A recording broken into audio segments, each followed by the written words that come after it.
I think it's a common reality for pastors to receive communications from parishioners. I have received at least 15, I think that's conservative, 15 emails from parishioners leading up to Lent and the first week of Lent telling me that they're so messed up. Their diet is so messed up. Their body is so much messed up from food. They have this allergy, that allergy, that they just can't bear the thought of following the traditional church fast and not eating flesh meats and dairy products.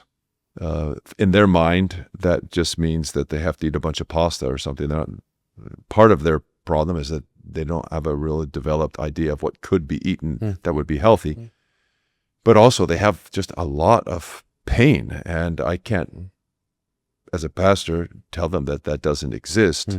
They're almost all asking for special dispensations and permission to be able to continue to eat meat in some capacity and create their own unique kind of fasting.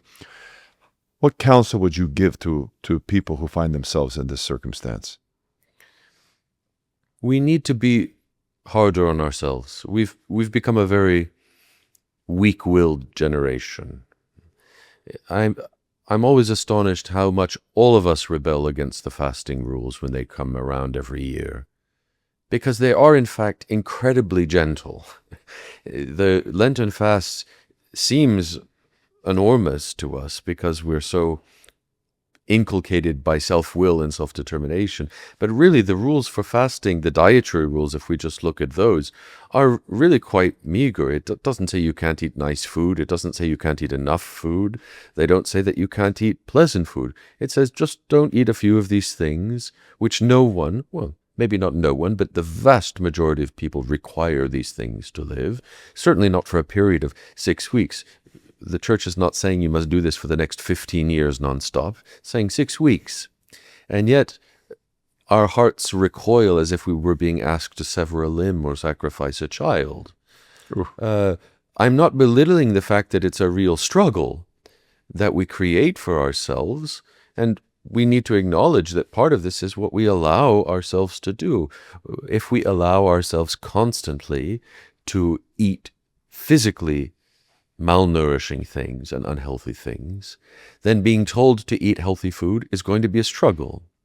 Spiritually is the same way. If you constantly fill your mind and your heart with spiritually unhealthy things, which most people do, quite readily, devouring it like they devour junk food, and then someone says you have to stop that and only read good and healthy things and watch good and healthy things, it's very difficult because we've become habituated.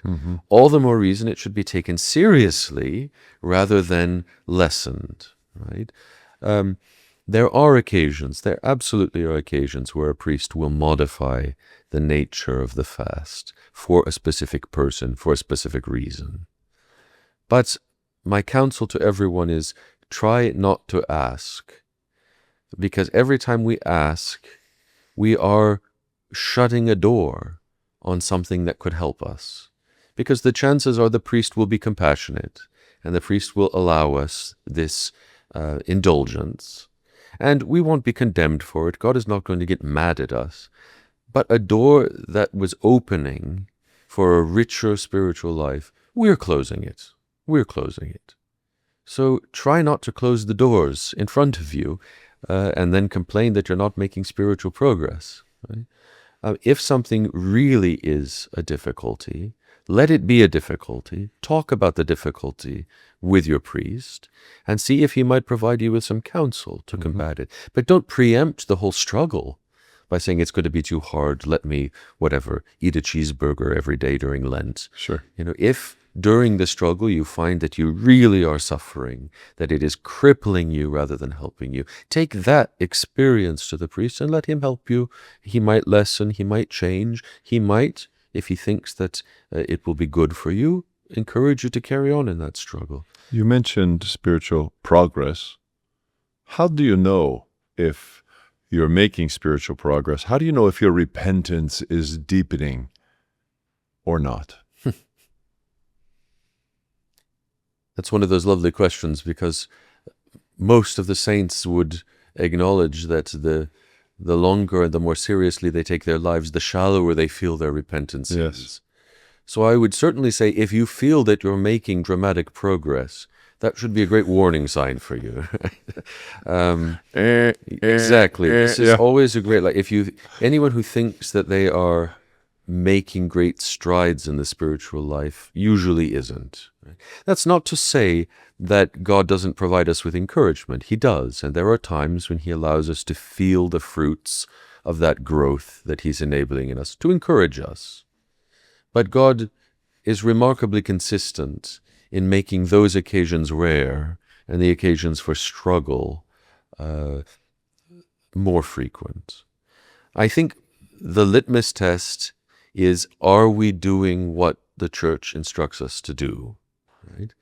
Sometimes that will feel good. Sometimes fasting feels very good.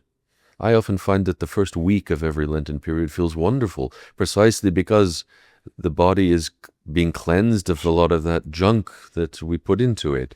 And so I often find that by the end of the first week of Lent, I feel alive. By the end of the third or fourth week of Lent, that has changed pretty dramatically.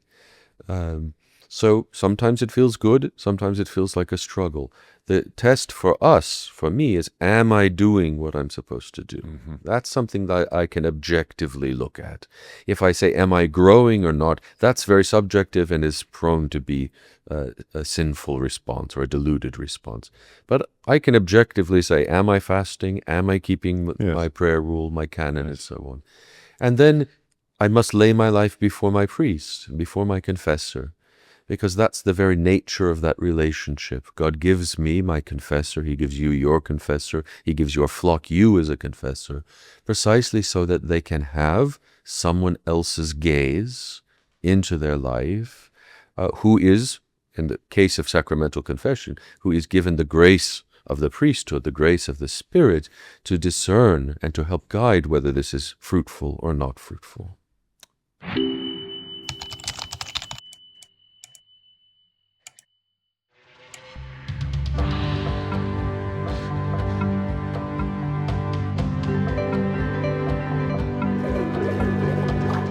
A blessed Lord's Day to all of you, brothers and sisters.